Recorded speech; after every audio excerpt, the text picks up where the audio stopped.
Good morning class first year. आज बच्चों हम लोग पढ़ेंगे प्रमुख आकशेरुकी समूहों एवं वर्ग कशेरुकी के कुछ विशेष महत्व वाले जंतु के बारे में पढ़ेंगे। ठीक है, तो उसमें जो है फर्स्ट ऑफ ऑल संघ पोरीफेरा है। ठीक है, जिसके बारे में हम लोग क्या करेंगे, पढ़ेंगे संघ पोरीफेरा। चलिए अब हम लोग जानते हैं इसका परिचय एवं इसकी परिभाषा क्या होगी। ठीक है, तो बच्चों इसके अंतर्गत निम्न कोटि के बहुकोशिकीय जीव आते हैं। संघ पोरीफेरा के अंतर्गत क्या होता है, निम्न कोटि के, ठीक है, निम्न कोटि के बहुकोशिकीय जीव आते हैं। ठीक है, इसमें हम लोग ऐसे लिख देंगे, इसके अंतर्गत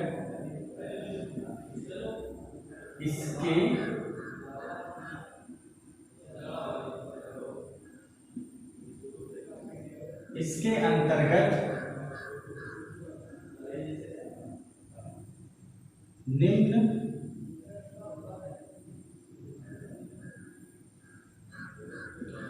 निम्न कोटि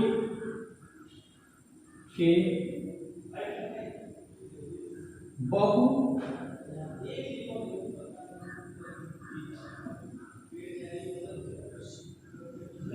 बहुकोशिकीय जीव आते हैं। ठीक है, संघ पोरीफेरा के अंतर्गत हमने क्या बताया, इसके अंतर्गत निम्न कोटि के बहुकोशिकीय जीव आते हैं। किसके अंतर्गत आते हैं, संघ पोरीफेरा के अंतर्गत आते हैं। ठीक है, इनका शरीर छिद्र युक्त होता है। इनका शरीर बेटा कैसा होता है, इनका शरीर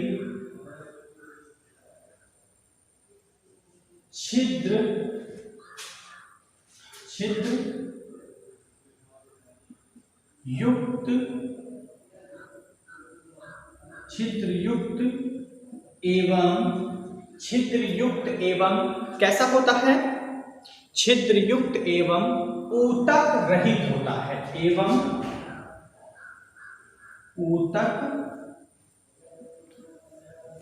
रहित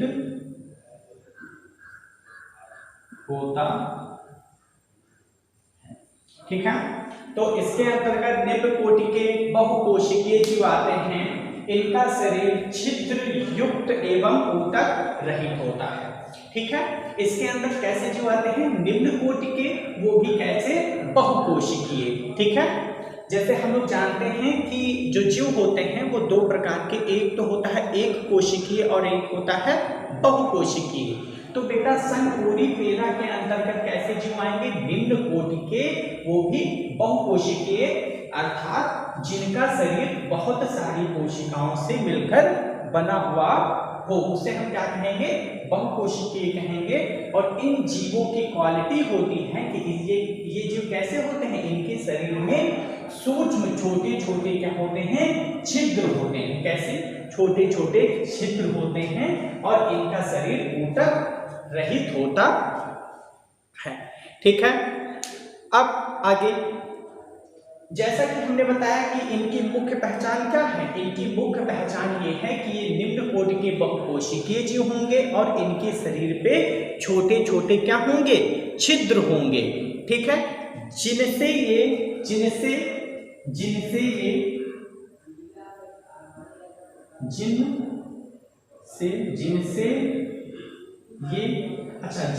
क्या करेंगे, जिनसे ये बाहरी जल को शरीर से क्या करेंगे, शरीर में निरंतर क्या रहता है, घुसता रहता है। ठीक है, जिनसे ये बाहरी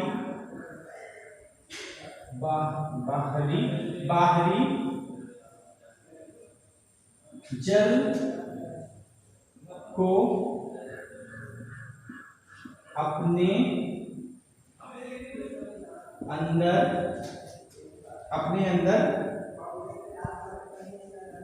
ग्रहण करते हैं। ठीक है, तो इन छिद्रों से क्या करेंगे, ये क्या करेंगे, जो बाहरी जल है उसको क्या करेंगे, अपने अंदर ग्रहण करेंगे और जल का क्या करेंगे, संतुलन बनाकर रखेंगे। ठीक है, तो ये था क्या इनका परिचय और इनकी परिभाषा थी कि जो संकोरीफेरा है इसके अंतर्गत लिंग कोटि के बहुकोशिकीय जीव आते हैं। ठीक है, इनका शरीर छिद्र युक्त एवं ऊतक रहित होता है, जिनसे ये बाहरी जल को अपने अंदर ग्रहण करते हैं और जल के संतुलन को बनाए रखते हैं। ठीक है, अब हम इनके प्रमुख लक्षण देखेंगे, इनके प्रमुख लक्षण क्या हैं। ठीक है, क्या देखेंगे, प्रमुख लक्षण।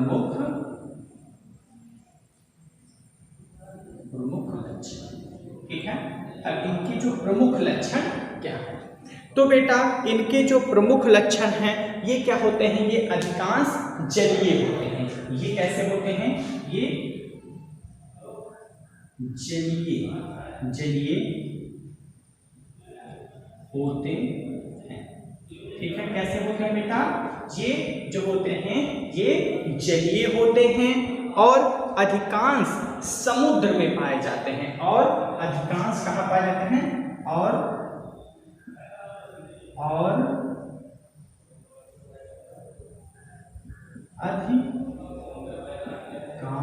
अधिकांश समुद्र में पाए जाते हैं। ठीक है, तो इनका प्रमुख लक्षण क्या है, प्रमुख लक्षण इनके क्या है, ये जलीय होते हैं और अधिकांश समुद्र में पाए जाते हैं। ठीक है, या पत्थरों, ठीक है, शिलाओं या अन्य जंतुओं की खोलों में भी पाए जाते हैं। ठीक है, या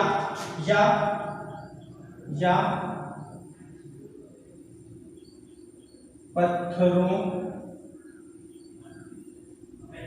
जीवों की खोलों में क्या है, पाए जाते हैं। ठीक है, तो ये बेटा क्या बताया हमने बताया कि ये प्राय जलीय होते हैं और अधिकांश समुद्र में पाए जाते हैं, या पत्थरों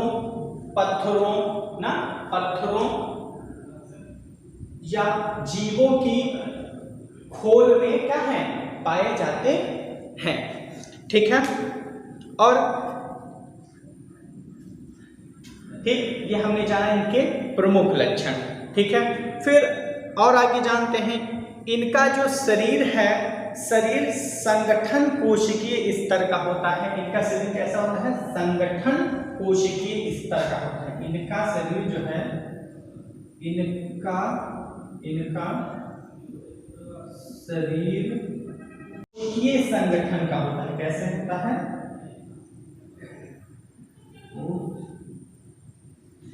कोशिकीय संगठन का होता है। ठीक है, इनका शरीर कैसा होता है बेटा, कोशिकीय संगठन का होता है, संरचना होती है। और क्या है बेटा, इनका शरीर, नेक्स्ट जो है, ठीक है, अब इनका शरीर, ठीक है, कैसा होता है, लंबा पतला। ठीक है, इनका शरीर लंबा पतला और कैसा होता है,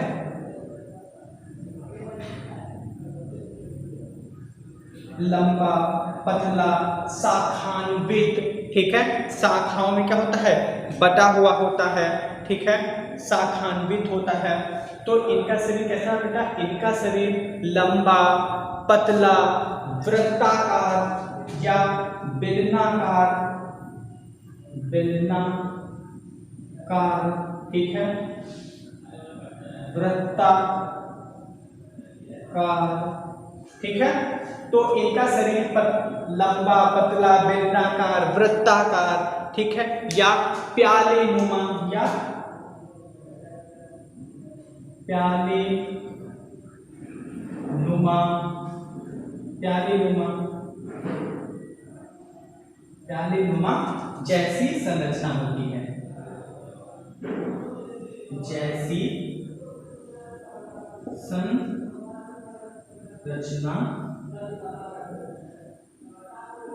होती है, ठीक है बेटा। तो इनका शरीर कैसा? लंबा, पतला, बेलनाकार, वृत्ताकार, प्याले नुमा जैसी क्या होती है? इनकी संरचना होती है, या तस्त्री नुमा, कीप नुमा, ठीक है।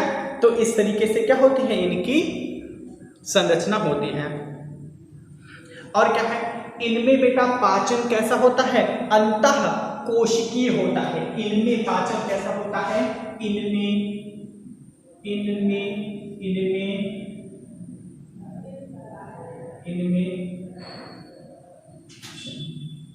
पाचन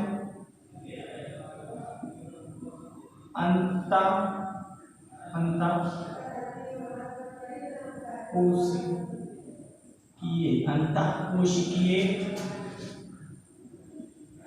होता है, ठीक है। इनमें बेटा पाचन कैसा होता है? इनमें पाचन अंतः कोशिकीय होता है और खाद्य धानियों में रहता है, और खाद्य धानियों में रहता है, और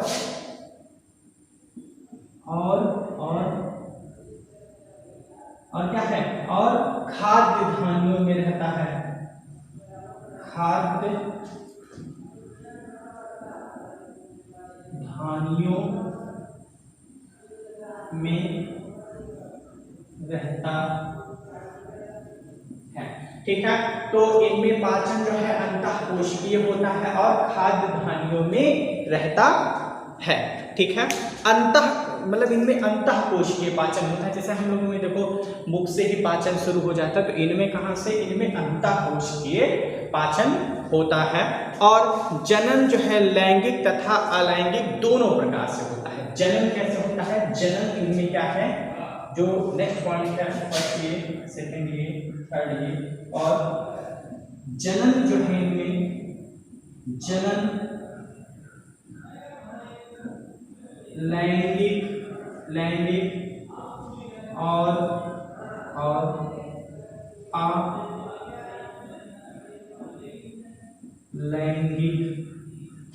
अलैंगिक दोनों प्रकार का होता है, ठीक है बेटा। तो हमने जाना संघ पोरीफेरा के बारे में हम लोग पढ़ रहे थे, तो हमने इनकी परिभाषा दी, परिचय एवं परिभाषा दी। तो हमने इसमें बताया कि इसके अंतर्गत निम्न कोटि के बहुकोशिकीय जीव आते हैं। इनका शरीर छिद्र युक्त एवं ऊतक रहित होता है। छिद्र युक्त मतलब जैसे कोई बना लिया हमने, कुछ भी बना लिया, इसमें क्या होगा? ये कैसे होंगे? छिद्र युक्त होंगे, ठीक है। तो इनका शरीर बेटा कैसा होगा? इनका शरीर छिद्र युक्त होगा, ठीक है, और छिद्र युक्त एवं ऊतक रहित होगा, जिनसे ये बाहरी जल को क्या करेंगे? अपने अंदर ग्रहण करेंगे, या जल का क्या करेंगे? संतुलन बनाए रखेंगे, ठीक है। फिर नेक्स्ट जो था, ये कैसे होते हैं? ये जलीय होते हैं और अधिकांश समुद्र में पाए जाते हैं। ये पत्थरों, जीवों की खोल में, ठीक है, पाए जाते हैं, ठीक है। फिर इनका शरीर कैसा होता है? लंबा, पतला, बेलनाकार, वृत्ताकार, प्याले नुमा, कीप नुमा, शाखान्वित ना। तो ऐसी क्या होती है? इनकी संरचना होती है। फिर इनके पाचन में आते हैं। इनमें जो है पाचन जो है अंतः कोशिकीय होता है और कहाँ खाद्य धानियों में रहता है। फिर इनके जन्म में आते हैं तो इनमें जन्म जो है लैंगिक भी होता है, अलैंगिक, अर्थात दोनों प्रकार से इनमें क्या होता है, जन्म होता है। तो बच्चों ये रहा क्या, हमारा संघ पोरीफेरा रहा। ठीक है, अब इसी के अंतर्गत कुछ सामान्य स्पंज। अब हम लोग जो नेक्स्ट होगा उसमें हम लोग नेक्स्ट वीडियो में क्या पढ़ेंगे, साइकॉन के बारे में पढ़ेंगे। तो बेटा आज के लिए इतना ही। Thank you.